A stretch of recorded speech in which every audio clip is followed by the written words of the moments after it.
video walkthrough on a Heartland Pioneer. We'll start in the back. You're pre-wired for a backup camera. Now it does not come with a backup camera, it's just pre-wired one. And if you choose to have us install one, just make sure you let the salesman know and have them let us know. We can try to get that done. It does use power from your running marker lights up there. So the running lights on your tow vehicle need to be on to power the camera. Got a nice fold down rack. Easy to fold down. Pull these pins right here on both sides. Pull this larger pin out. Fold it down. Make sure you do repin it here or else it's going to be resting on your bumper and you could damage it. And then it does have a 200-pound carrying capacity minus the tire. So maybe 180, 185. Come along to the side. You do have an outdoor shower. Hot and cold is very nice. If you got kids or pets, you want to spray them down before you let them inside, it's perfect for that. City water connection. This is where you're going to hook your hose up to. If you're going to run city water, you won't need your pump for that. This one right here is a black tank flush. So you can hook your hose up to here, and then as you're dumping your black tank, you can turn your hose on and there's a little nozzle in the tank that'll allow it to flush out. Cable inlet. If you're going somewhere that provides cable, that's where you'll hook your cable up to. And then you'll be able to watch TV off your cable. Show cord, this is your show cord. It's 30 amp. It's got a twist to lock on it too as well, just to keep it from getting pulled out. And then it's about 25-30 feet long. Bumper caps, these come off. That's going to be the perfect spot to store your sewer hose. Now these don't come with a sewer hose. That's going to have to be a separate purchase. Side seals, every once in a while you're going to want to inspect them, make sure they're not dry or cracked or anything like that. If they start going that way, come take your camper in and we can perform what's called a slide out maintenance. What we do is we do some maintenance on the seals as well as the slide rails, or you could buy the necessary materials to do that job yourself. Right over here, you got your tank dumps. Always make sure your valves are closed. Push the handles all the way in before you take that cap off. And then I always do black tank first. Let that get all the way drained, and then gray tank. That way it'll flush out the hose. You don't have to carry around a black hose with black tank water in it. And then we'll figure out which one is which for you, because it's labeled right here. One on the left is gray tank. One on the right is black tank. It says it right here, in case you forget.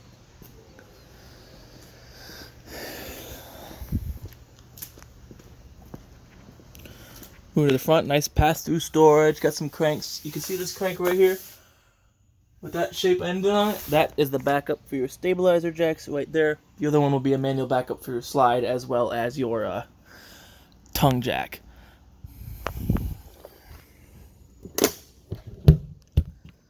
Lots of good information here. You got your VIN right here, model number. You do your cargo carrying capacity. It's in pounds. And then calculated weight with fresh water, all different types of that.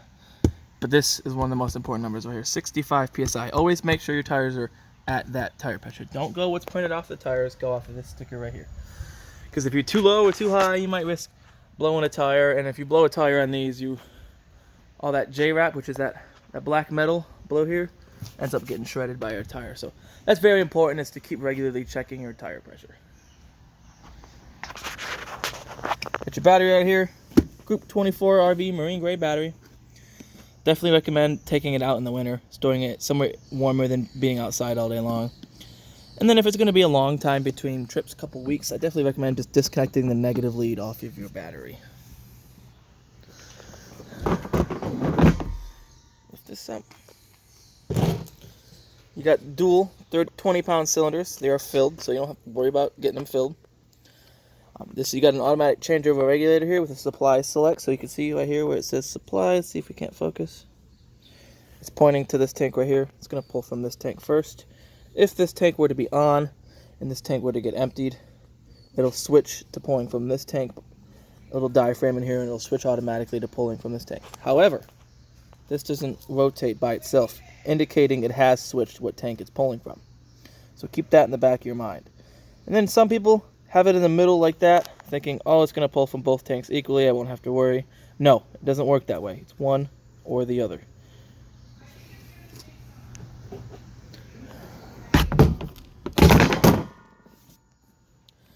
power tongue jack with a light. That beats hand cranking every day of the week. 7-way for your lights of the trailer, for the turn signal and brake lights, and also for the brakes on the trailer. Got a breakaway right here. This will get hooked up with your truck as well. That gets hooked to that box right there. So if anything would have got unhooked, it'll pull the pin out of the box, activate the brakes on the trailer.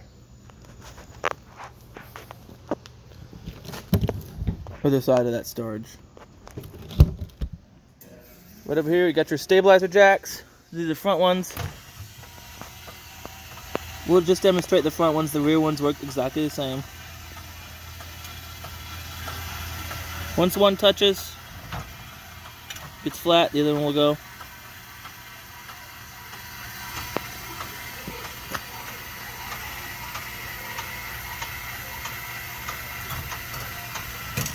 That's it. Like I said, these are stabilizing jacks. These are not leveling jacks. If you want your trailer to be level, use your tongue jack to level front to back. And if you really are picky about side to side, as you're backing it into your campsite, backing in your tires onto some blocks on the low side to get it level side to side. Most places have pretty even pads side to side, but a lot of them are just up and down or a little wonky. Then once you get your trailer level, then you can snug your jacks down to the ground. That'll get all the shake and shimmy out of them. There are self-resetting breakers in there, so if you were to overextend them, you'll trip that breaker, and then you have to wait a few seconds to reuse them again for it to reset. But if any reason that breaker were to fail, or something were to happen, and you kept trying to lift the front end of these up, even though you're not supposed to, using these to pick the trailer up, you're gonna bend the jacks or amp out the motor, and if that were the case, that's a non-warranty. That's a customer damage type deal. As long as you just listen, you guys should be fine. Right here, yep, this is where you put your crank. You can see in there in this little hole, there's a little nut. Right back. Let's do this. There you go. Right back in there. That's going to be your manual backup for your slide out. You have outdoor power. It's GFCI protected. All your GFCIs are on the same circuit. If one will trip, they're all going to trip. And you do have a cable outlet, so if you wanted to have a TV outside, you could. Right here, freshwater drain, non-pressure, so you don't want to let it pressurize it. Just rest your hose in there, turn your hose on, it'll start filling. I recommend checking periodically on your monitoring panel to make sure when it's full, you run out there, turn your hose off. I don't like it when it gets to the point where water's squirting out the side and out the vent. Because if for any reason your hose were to get shoved in there and then the vent were to fail, you'll start pressurizing the tank and you can cause it to swell up and possibly crack or explode. Not like explode, but rupture. And then got your low points. So the two shorter ones, that's the low point for your water lines. The longer one, that's your drain for your fresh tank. Definitely recommend draining after every trip. If you only used half the water in there, you don't want it half full of water for a long time because it'll start to get stagnant. Water heater, super simple. Got your plug in here. The only thing you'll have to do when you get this, throw your plug in the hole. Get it started by hand. 15/16 is the socket size. So I like to use a short socket with an extension and a ratcheting wrench. It's just the easiest for me. They do make like a box end wrench that's designed for it. I don't like using it because I always scrape my knuckles and all this metal work. So I just have a cheap socket, cheap wrench and everything, and that works just fine for me. Once you get that plug in, you're good to fill it. Once it's full, you'll be able to turn it on gas. I think this is also electric too. We'll know for sure. Once it's on, you're good. Now, recommend like I said, I recommend just like your freshwater tank. I recommend draining it after every trip because you don't want water sitting in here. Before you pull your plug to drain it, pull your pressure relief right here, crack it open like that. Water will squirt out. Once the water is done squirting out, snap it closed. Then you can take your plug out. If you neglect to do that first, you're gonna get a bath. You gotta relieve that pressure first. And then make sure you clean in here, clean in there quite often. Four times a year. That's what I recommend. Make sure this whole area is clear.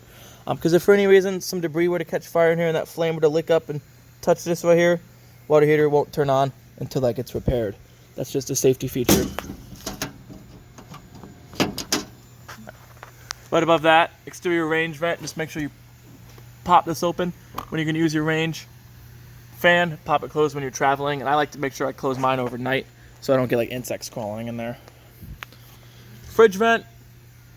You have another one on the roof. That's just for airflow behind the fridge to keep the cooling unit cool.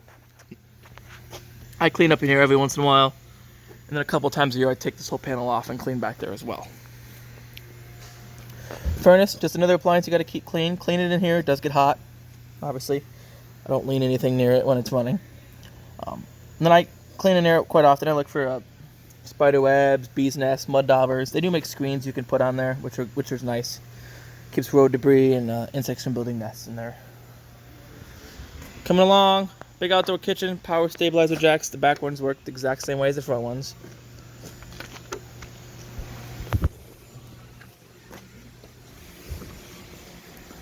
Got an outdoor mini fridge. This is only going to work when you're plugged in. More GFCI power. You get you a light. Nice outdoor sink. This would be perfect to have like a mini outdoor bar. Alright, yeah. And then you have another access port for the manual backup for the rear slide. Well, the rearmost slide. There isn't a slide on the back of this. Alright, well, let's mosey our way onto the inside and start our walkthrough on the inside.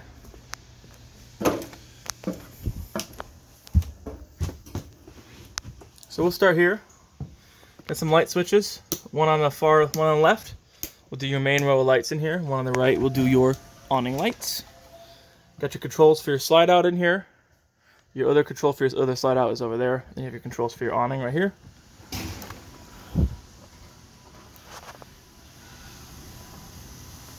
Very simple, very nice. It does not stop automatically when it opens. When you see the bare metal tube and the flap down, let's leave it open just a little bit more. That means you're all the way open. If you were to just keep holding it out, if you just kept holding this and you weren't paying attention, chit-chatting with a friend, eventually it'll roll back in, but it'll roll in with the fabric the wrong way wrapped around the tube. Then they are adjustable. When it's out, you just pinch these in, and then you would push and pull the arm, and it pitches the end up or down. So that's good. If it's raining a little bit, you can have water pitch off to the corner rather than all the way along the edge.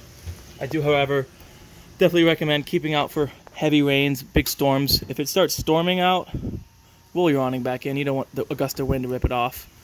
And then if you roll it in wet, as soon as it gets nice and sunny out, roll it back out, let it dry off. Then you have the wine guard. Wi-Fi extender. It does not have it, but it's pre-wired for it, so you'd pay us to install the remaining amount of things needed to have it. Right below that, monitoring panel. You can do battery, how full your battery is, fresh, black, and gray. Your battery is always going to read full when you're plugged in, so keep that in mind.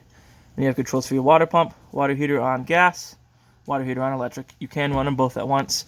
If you are going to use electric, make sure you do have water in the water heater, or you're going to toast that heating element. Then you have more switches here. One on the left does LEDs above the slide out. One on the right will do blue LEDs underneath the camper. We'll come into the bedroom. Got your light switch right here. Oop. Light has to be on the light, actually. There you go. Now it works for in here. So you got your light switch there. Lights on the ceiling. You have a light over there you can turn on and off for above your bunk. Not bunk, but bed. Outlets on either side. Very simple, very nice.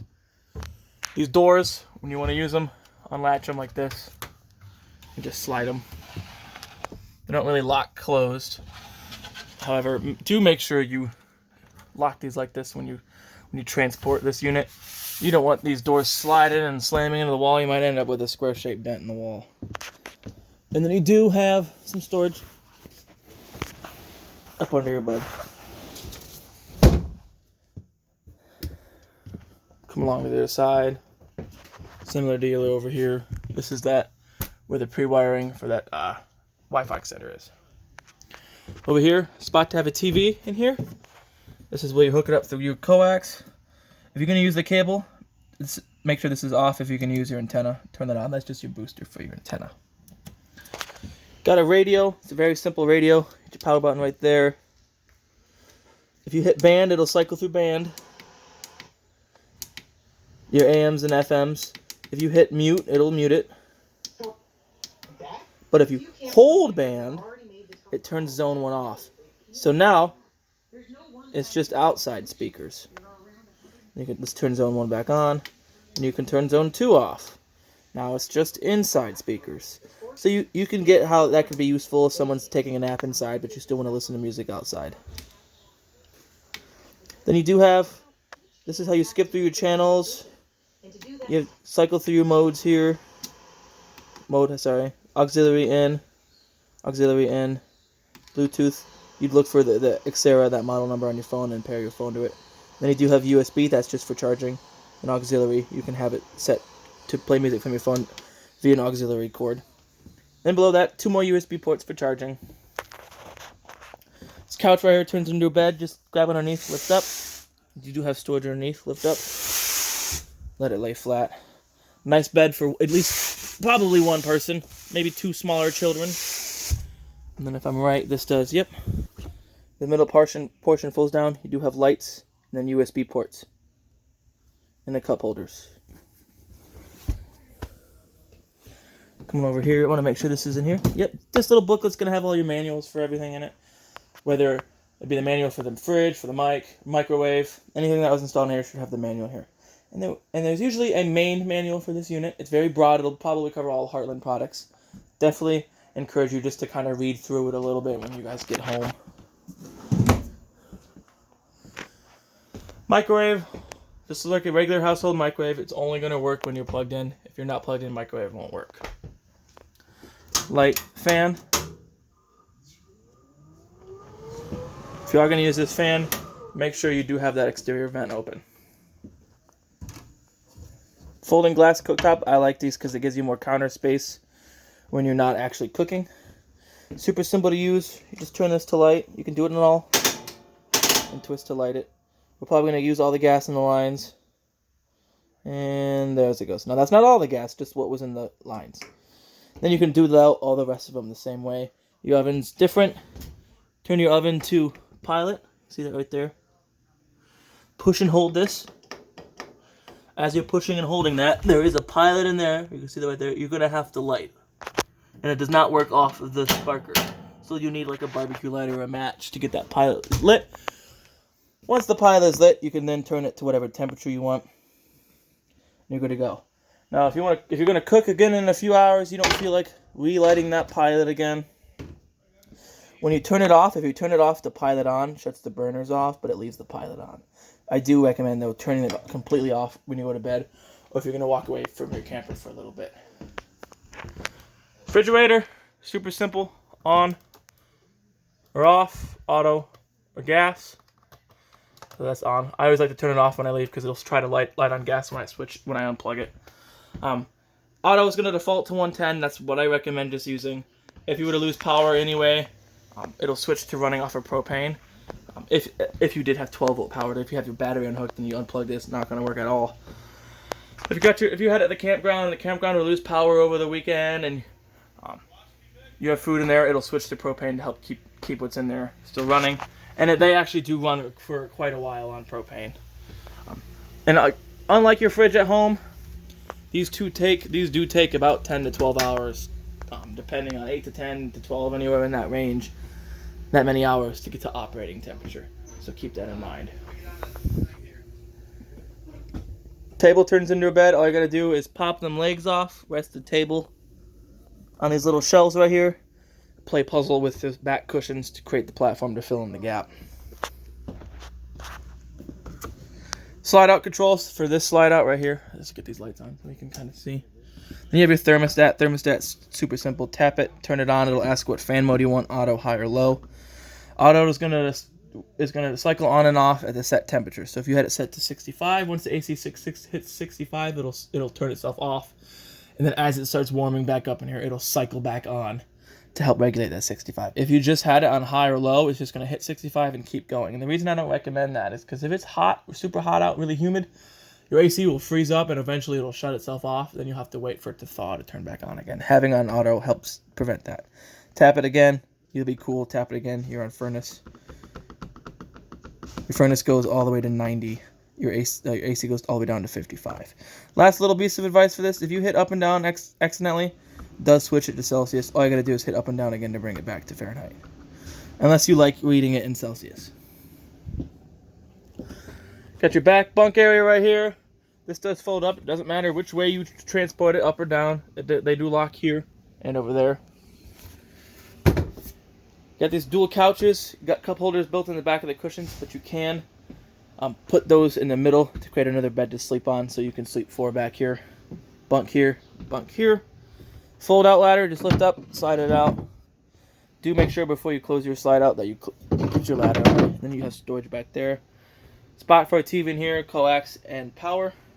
And the bunks have a 300-pound. This one has a 300-pound capacity. This one has a 200-pound capacity. And then you got your breaker box under here. All your breakers for your 120-volt appliances, all your fuses for your 12-volt appliances. So you have all 15s and 2 40s. So I recommend just carrying some spare fuses, just so you have something to replace one with if it were to blow. All right.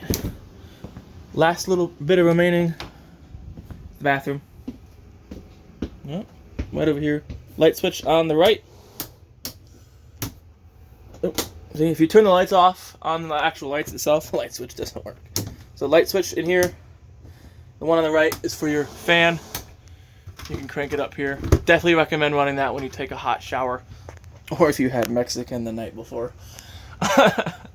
It's going to keep the moisture off the walls. You don't want any condensation from a hot shower to be sticking to these walls. Shower is super simple. You just turn it to the temperature you want, pull up here. It'll switch it to running off the shower head.